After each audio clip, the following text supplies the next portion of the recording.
Colorati, rumorosi e decisi a rivendicare quello che considerano un diritto: continuare a vendere la propria merce, borse, cinture e portafogli nelle zone turistiche della città. Sono i venditori ambulanti, quasi tutti senegalesi e provvisti di una licenza comunale, che oggi hanno sfilato lungo le calli della città, diretti a Cafarsetti. La loro licenza infatti non ha più valore, dopo l'ordinanza regionale che vieta nei centri come Venezia questo genere di commercio. Noi soltanto siamo qua per manifestarci, per poter incontrare la giunta comunale, per poter trovare una soluzione a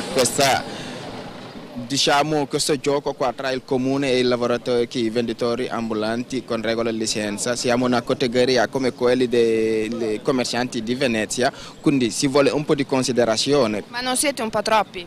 No, non siamo troppi.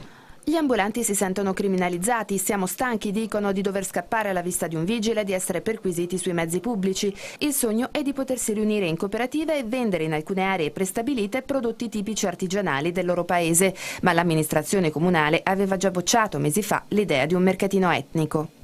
Noi chiediamo solo sul tavolo tra commercianti e banchetti e ambulanti per dialogare, per trovare una soluzione.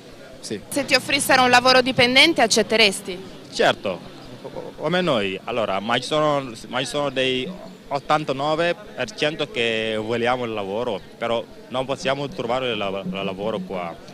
Insomma, invece che risolversi, il problema si sta acutizzando. Le lenzuola bianche coprono sempre più spazi e a volte impediscono davvero il passaggio, e mentre per molti residenti sono un fastidio, per i commercianti, anche per i titolari di bancarelle, sono una concorrenza sleale. Ormai sono diventati troppi e con tutti i nostri problemi che abbiamo qua a Venezia, in tutta Italia, sono troppi. Noi siamo qui per lavorare come loro e anche noi abbiamo, insomma, i nostri problemi. Come vanno le cose? Insomma, potrebbero andare meglio. Intanto gli ambulanti promettono che in mancanza di un aiuto concreto continueranno a fare come prima il loro lavoro.